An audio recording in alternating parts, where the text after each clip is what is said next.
الفوز هذا متعودين عليه. الموسم هذا ماكلين رايح والجاي. اللي بقوله انا ابي الاهلي، ابي صدق ابيه الجايه.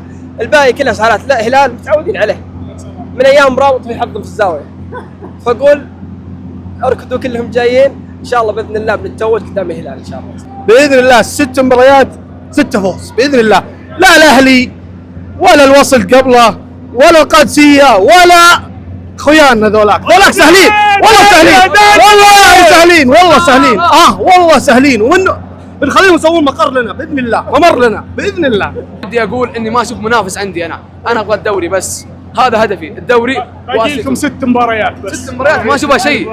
هي اول شيء 5 ولا اشوفها شيء.